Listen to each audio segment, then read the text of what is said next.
Hello everyone. Today we are going to talk about introduction to biodiversity. Before we start, hopefully everyone now in a good condition and also healthy because during this pandemic, keeping your body healthy is so important.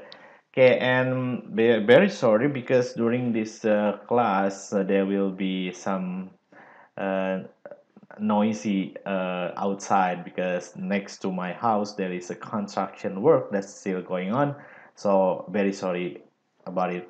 Okay, so again, hopefully you now in a healthy and good condition. So let's begin. We're gonna talk about introduction to biodiversity. Biodiversity consists of two words, actually, bio and diversity. Bio is mean living or living things, and then diversity is diverse. So together, uh, if we mix them as an definition, for example, we can say that biodiversity is the diverse of the living things or the variety of living things. In this topic, we will cover some of the uh, living things which is important to our life. Because why biodiversity again become important, because every part of our lives come from biodiversity. We eat food, right, which is come from plants and then animals. Our clothes also made from plants, and then our house also made some, no, not some, but many part made from plants. So biodiversity is so important because it's closely related to our life. Okay, so let's begin. At the beginning, we're gonna talk about the virus. Even though this one is not a living things, but now it's become so popular because the pandemic happened because of the virus. I would say that virus is a mystery of life.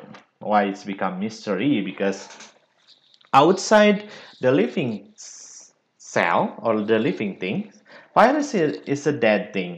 It's just non-living things. But when it's come to active cell or to active body, it's become living and become so dangerous. So that's a mystery of life of the cell. So let's begin. Let's see the characteristic of the virus. Virus are not cell. Yes, virus are not cell because there is no characteristic of the cell. The characteristic of the cell, for example, it's independent. They can do anything they want. They can do metabolism, but but virus they cannot do that. In terms of structure, also they don't have the structure of the cell. They don't have mitochondria. They don't have ribosome and many things else. So again, the important the important thing you need to know that viruses are not cells. In terms of size, virus is very small and it consists of nucleic acid and closed with the protein coat, and in some cases they have membranous envelope. Depending on its type of the nucleic acid, virus is called as DNA virus and RNA virus. Mean there are two type of virus. And then the protein code that cover up the genetic material or the nucleic acid, the name is capsid and made from protein. And then the envelope itself, it's like a membrane that's come from the host cell membrane, and this membrane is so dangerous because it can infect the host. So now let's see how the virus look like. The first type of the virus is RNA virus, and you can see from the picture here that the uh, red line here is the genetic material, which is RNA, and then this RNA is enclosed with the protein called capsid. So together we call this as capsid, and one little component here, we call it as capsomere. So together we call it as capsid. Next type of virus, we have DNA virus. So what the difference is because of the genetic material is DNA and this one is RNA. So what make the difference because DNA are and RNA different in terms of the sugar components. The structure is quite similar. So we have the Na around here, the blue line here, and then it also wrapped by the protein, which is still the same with the protein capsid. and together the capsid made from capsomere. So the single here is capsomere, and in some part the capsomere also have antenna, and most of the time they made from glycoproteins. The third type of the virus, they have special thing, which is they have membranous envelope. And I told you before, this part is so dangerous. Why? Because the infection mostly happen in this type of virus, especially uh, because they use this membranous layer to survive. Okay, so let's see the structure. Almost similar. This one is RNA as genetic material, the red here, and then it's covered again by capsid, the protein, the purple color here, and this is the things that slightly different. This type of papyrus has membrane, and the membrane I told you before, it's come from the cell host, and on the top of it there is glycoprotein. So and glycoprotein is important for them, yeah, not for us, but for them, because this glycoprotein very useful for them to infect the house, because it will be I don't know, a type of attachment for into the cell. Okay, so those are three type of the viruses. This is the virus in general. So let's see. This is the antenna of glycoprotein, and then this one is the viral envelope, which is seems like a membrane, and then it has capsid. Capsid is a protein, and the genetic material, which is RNA in this case. General features of viral reproductive cycles. This is what make viruses become dangerous, because viruses are obligate intracellular parasites. So what is that? All type of virus is parasite, whether it's to human, whether it's to bacteria, whether it's to plant. All the all the viruses are parasites, which is dangerous. So they cannot live independently. They always become parasite to do the reproduction, and they also have limited number of host cell. So means every virus has a specific cell that they can infect and can live. So not every virus can live anywhere. For example, the most popular now that become the pandemic, the coronavirus, they can live in human body most of the time in the respiratory tract. And during the reproduction, actually the reproduction of the virus, they try to make their own part, or they multiply themselves by using the things that exist inside the cell, especially how to make the new component. What are they? They mostly use enzymes, ribosome, and small host molecules that inside the cell, which is very important, mostly ribosome. And sometimes, in another case, they can go into the nucleus also and try to make their component by the direction from the nucleus in some of the case. Okay, this is the type of the virus. I told you before there are two types, which is DNA and RNA. But other than that, they have also considered based on the number of the strain. What is the strain? The strain is uh, how many in bahasa we call it layer, or lapisan, how many lapisan of DNA they have, because DNA can have like two layer and only single layer, so that's the strain. Let's see the example of the viruses. They have double strand DNA. So again, how to make you easily understand. So DNA is genetic material. If you watch like Spider-Man, there you will see something, a structure like this, and in the structure there is a line like this. So this is what we call as DNA. And what we call as double strain is it's because it has double DNA like this, or only one. So it's two, it's only one. So it's all about that, double strain or single strain. So let's see the example, double strain. So this is the type of double strain virus, which is adenovirus, that make a problem with the respiratory disease and also animal tumor. And in terms of envelope, they don't have envelope. Papovirus, they don't have also envelope. They make problem like wart, cervical cancer, uh, and also tumors. And then herpes virus, herpes simplex, yes, they have envelope. And then pox virus, they have also envelope. This one single strand DNA. So the example is parvovirus. They don't have envelope, and the problem is they make mild rash. And then double-stranded RNA, we have Riovirus, and then they don't have envelope, and they make diarrhea, and then also make fever. Single-stranded RNA, we can have big coronavirus, common cold, polio, hepatitis A, and intestinal virus. So that's because of big coronavirus. And then we have coronavirus. Yes, corona has been exist long time ago, and they have single-stranded RNA. So corona now that become pandemic is RNA virus. And what become the problem is because they make severe acute respiratory syndrome. What is that? When you have your lung most of the time like this lung, and then this is your nose, for example.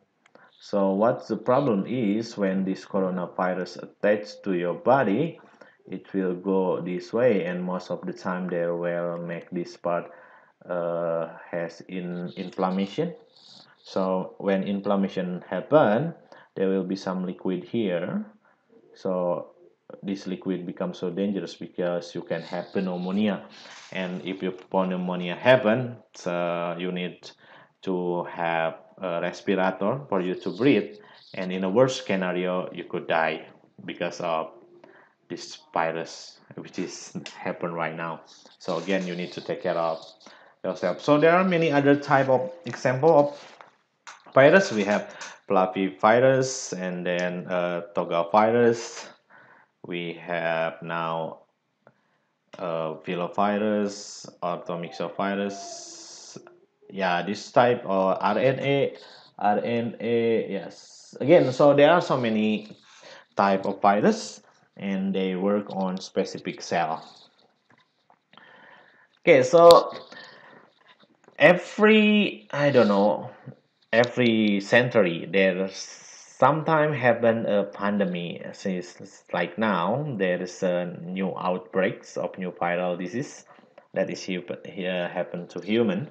So let's see, which is, yeah, a few years ago there's happened SARS, and this year we have COVID-19. Even though this virus is similar in some of the structure, why they have corona, because they have a structure like a crown like this. But what happened now, it's a bit not a bit but worse, I think, because the latest information said that more than 1 million people die because of this virus, so which is very dangerous. Even though like that, even though virus, we always think that they are a bad, yeah, because they are parasite, but most of the time they have also good role in the ecosystem, because they are very important.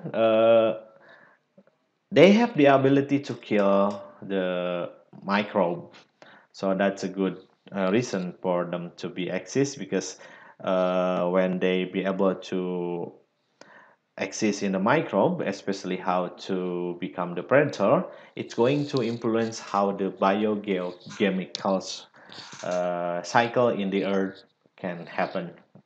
And virus also very important to regulate the ecosystem in salt and fresh water, mostly about the bacteria and also microbe there.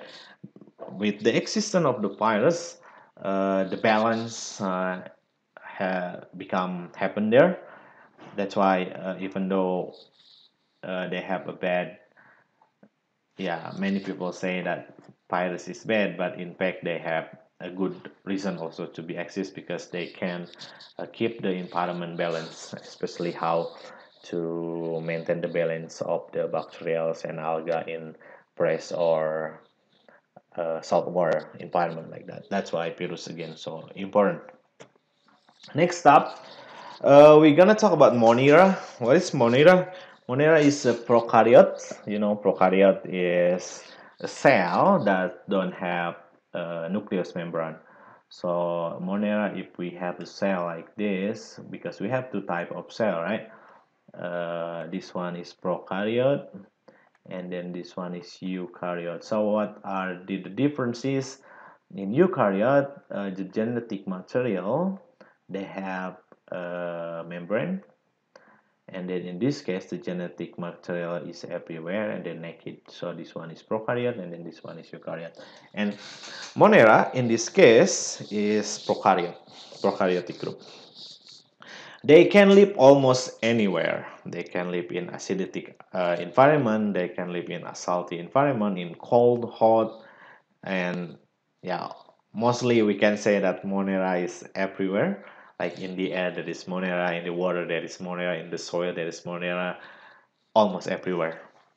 The easiest example, for example, when you share your headphones, it's actually you share Monera, especially bacteria, and it will increase the bacteria population by more than 700 times. Whoa.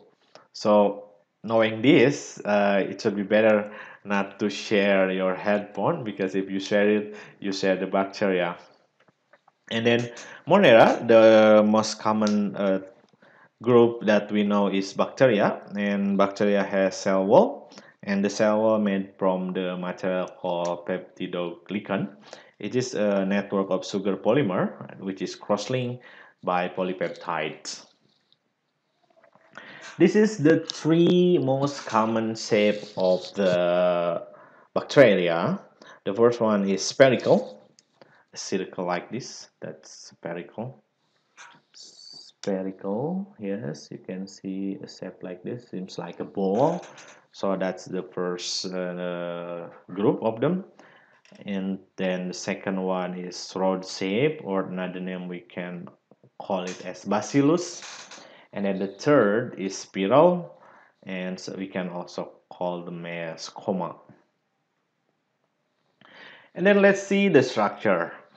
From the outside, they have membrane.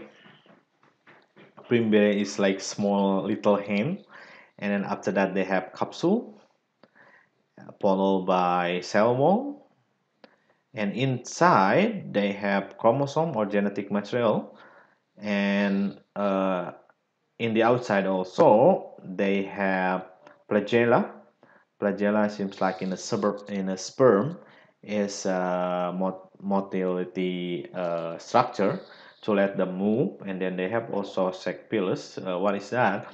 It's actually membrane which is longer, and the function is to transfer genetic material when they do reproduction sexually. There are two types. In terms of bacteria, we know them as gram-positive bacteria and then gram-negative bacteria. And we have also RK. So let's see the difference of gram-negative and gram-positive bacteria. Gram-negative bacteria, yeah, I see in my right here, they have a structure in the cell wall. It's like this. They have outer membrane, and then they have peptidoglycan in the middle, and then they have their own plasma membrane or cell membrane. This is what we call as gram negative.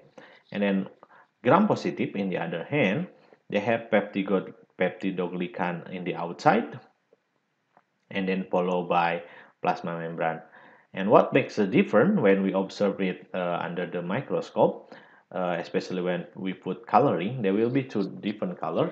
The first color we'll see is purple. If the color is purple, so we have gram-positive bacteria. And if the color is pink, pink is like this, so what we got is gram-negative bacteria.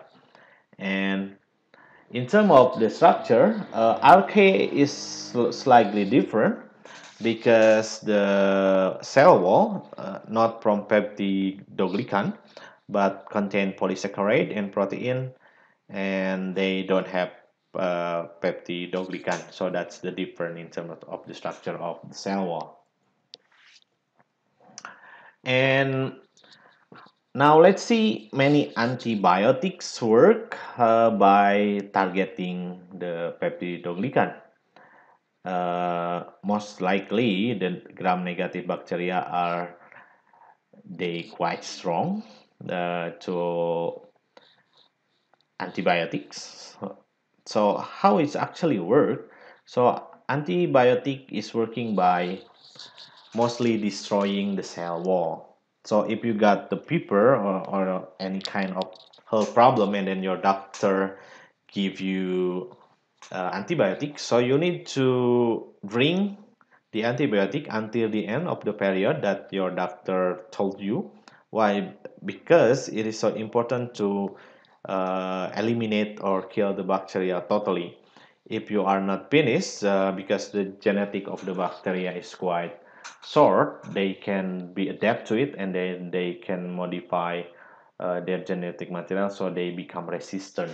That's why when you are in a medication by using antibiotic, you need to follow your doctor instruction because so important. So this is the structure of bacteria. So let's see.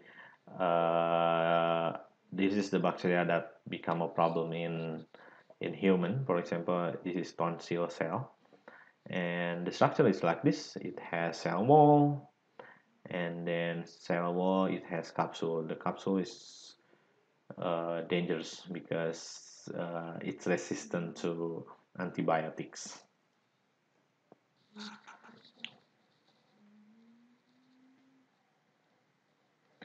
I think I have covered this one. Pimbre, it's like little hand for them to move or for them to attach, and then they have also pili. A pili is yeah the hand but longer for them to exchange DNA when they do reproduction sexually. Here's the structure of the pimbre. Now, in terms of grouping, there are actually two groups of bacteria. The first is archaea, and then the second is bacteria or eubacteria. Cyanobacteria, in the other hand, is actually still belong to a group of bacteria, but what the difference is, cyanobacteria, they are filamentous. What is filamentous mean? Every single cell attached with another cell. So they form like a filament, so one cell with another cell. But even though it seems like one individuals, but actually they are a colony or a group of cell, not one cell like this or not one individual like this, but consists of many cell. This is cyanobacteria.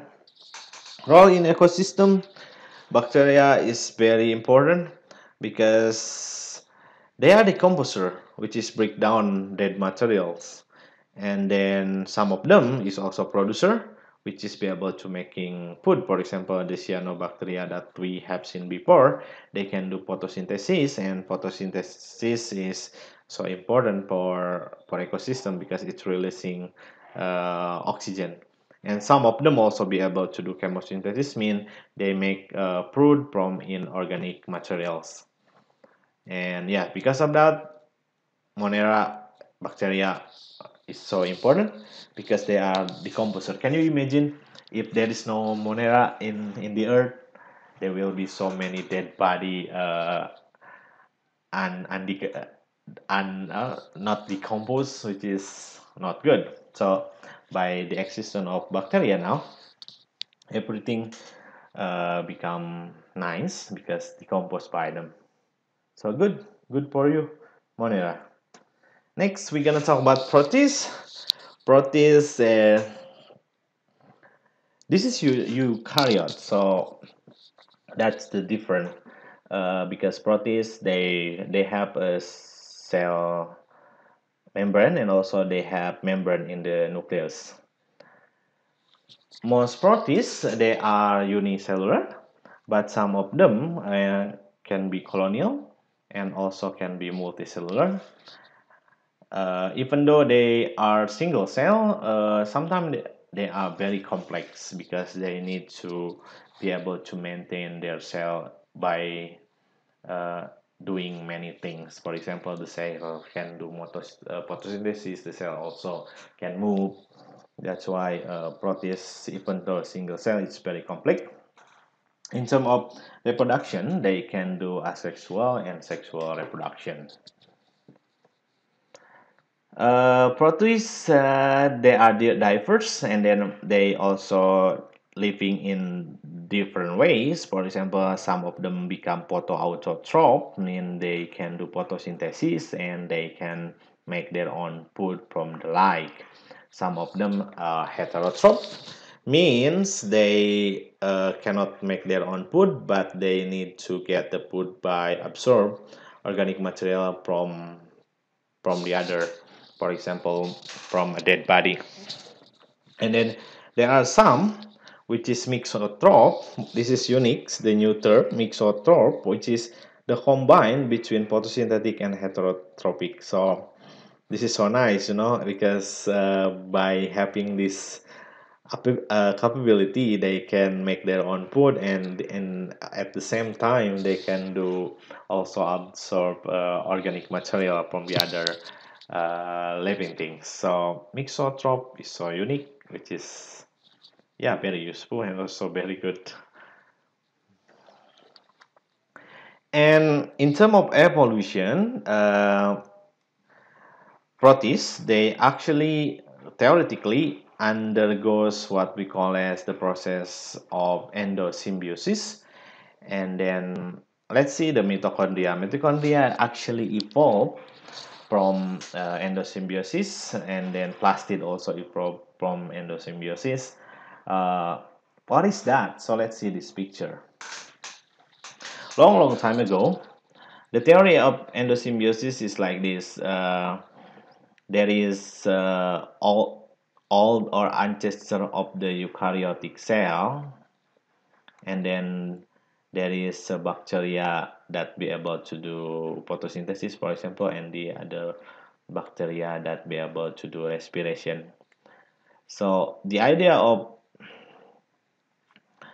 endosymbiosis is that these two individual, for example, with the respiration bacteria, so the bacteria will be engulfed, so it's become, this is nucleus, and so the bacteria will be here.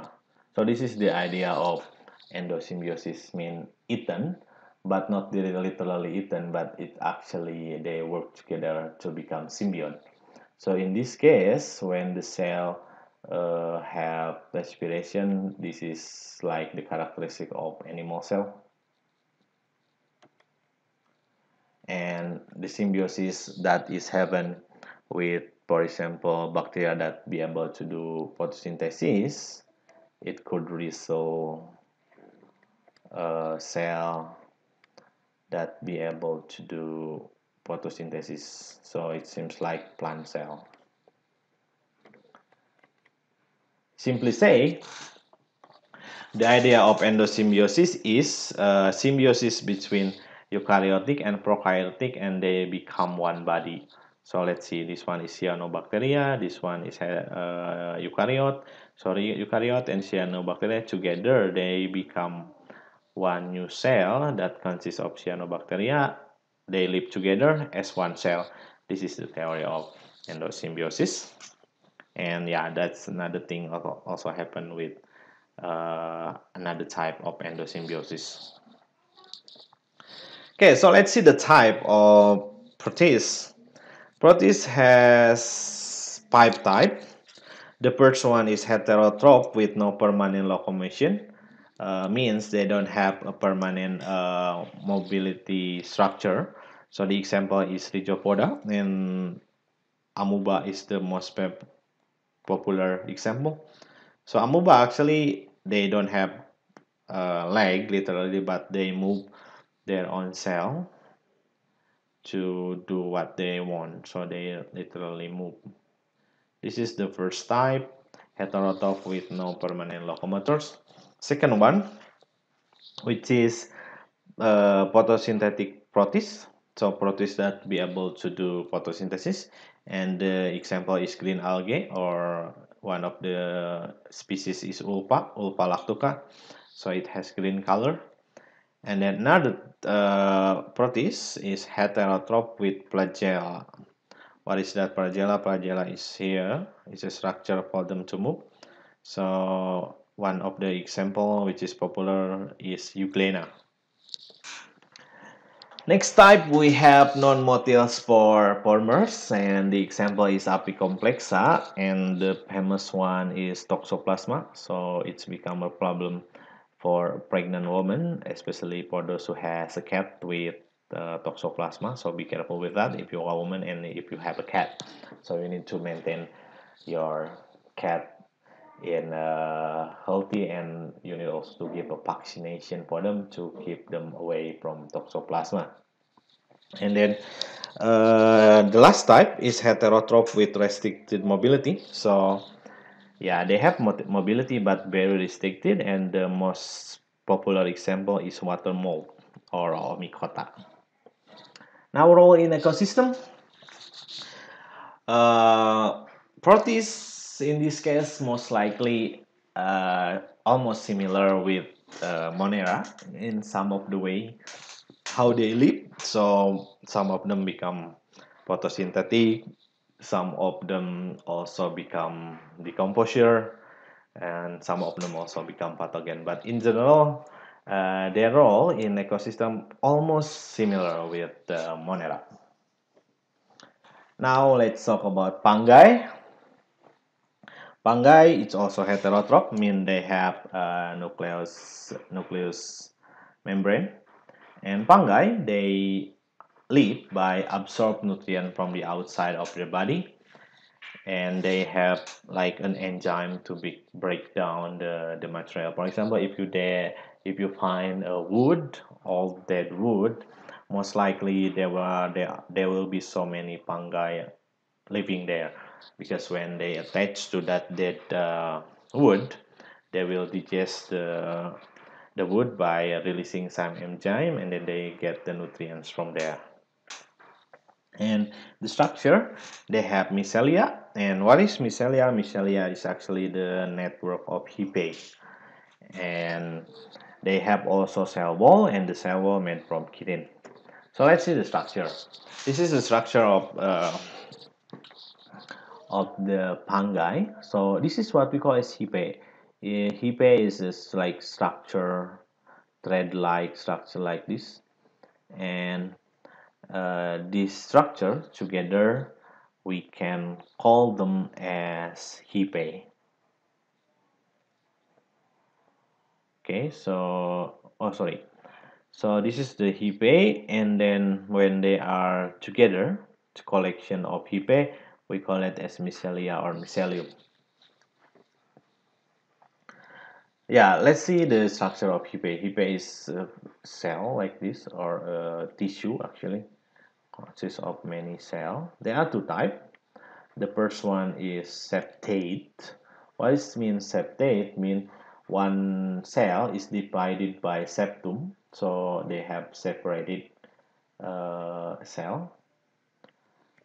In the other type of Hypae, they have what we call as koenocytic Hypae, means there is no barrier here. So that two type of hippe in the fungi.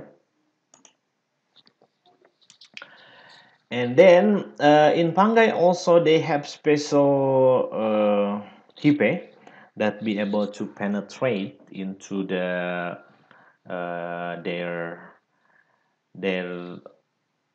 what should I say, their host. What is that?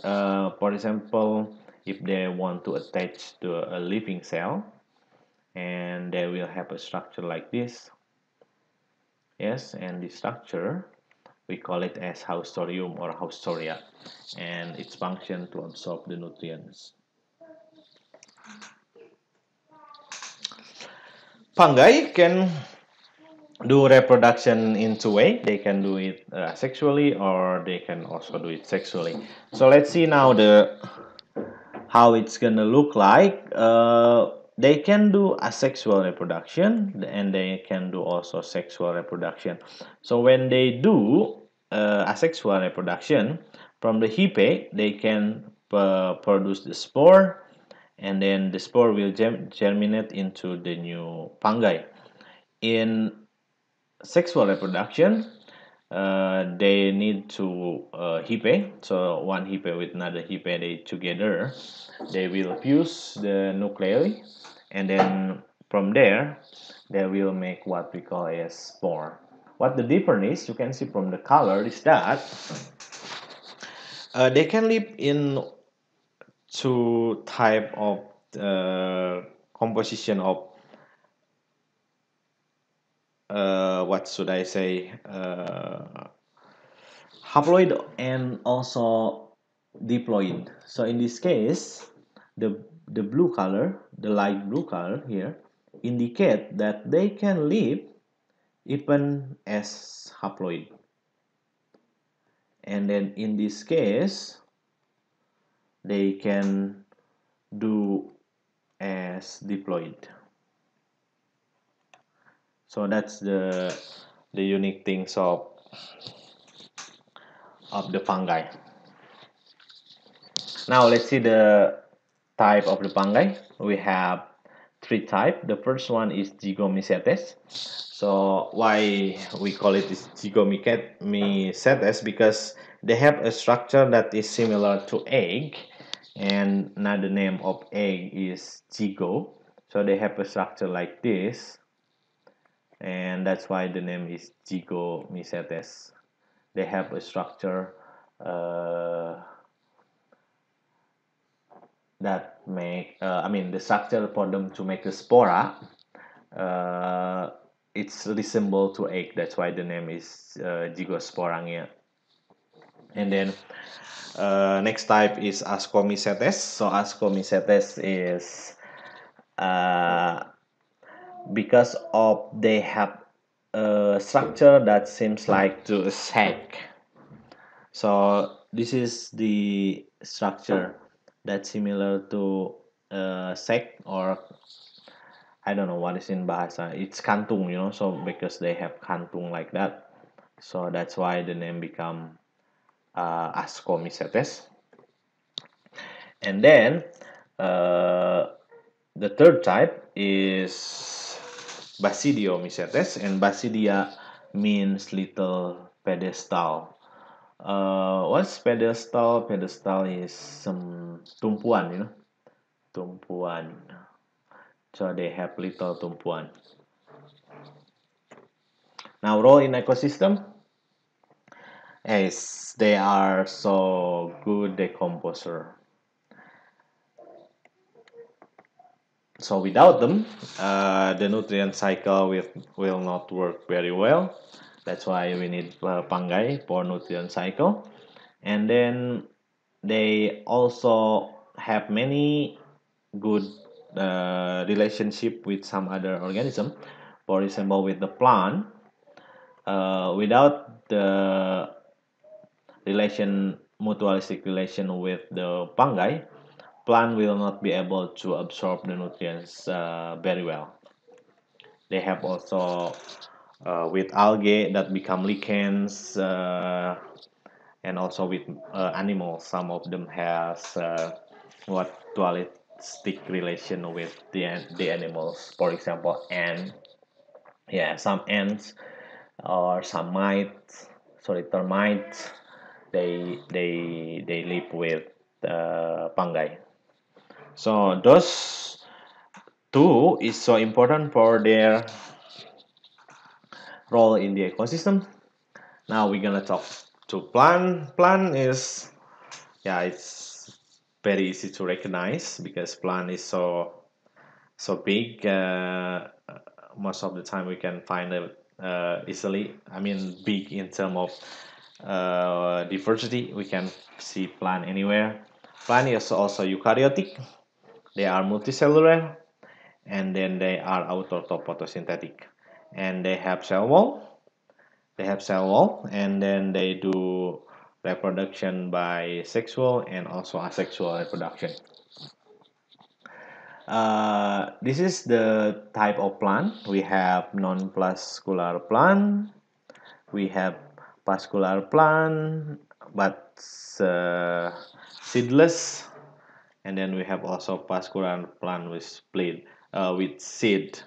So let's see non-vascular plant. We have bryophytes or lumut or mosses, and then there are three type. There are three type: liverworts, hornwort, and mosses. And then non-vascular plant we have two type, which is lycophytes and then pteridophytes. In bahasa, this one is kelompok paku. This one is kelompok lumut. And then we have seed plant. Seed plant consists of two groups. The first one is gymnosperm, and then the second one is angiosperm. So this one is, we call it as pinus, so most of the example is pinus. And then angiosperm is tumbuhan berbunga. So it has flower. That's why the name is flowering plant. So this is the group. Vascular plant. There are two, seed and seedless, and then non-vascular plant, there is one. Here is the example. This is the Hepatophyta, a type of mosses or bryophytes. This is Anthocerophyta, also still bryophytes. This is also biophytes. This one is a fern or pteridophytes. Still pteridophytes. Still pteridophytes. And then gymnosperm. Yes, like this. We can see cycas as the example. And then we have genetum. And then we have also type of vine or pinus in bahasa. Now, in terms of flowering plants, there are two types. The first one is monocot, and the second one is the dicot. What are the differences based on the certain characteristic?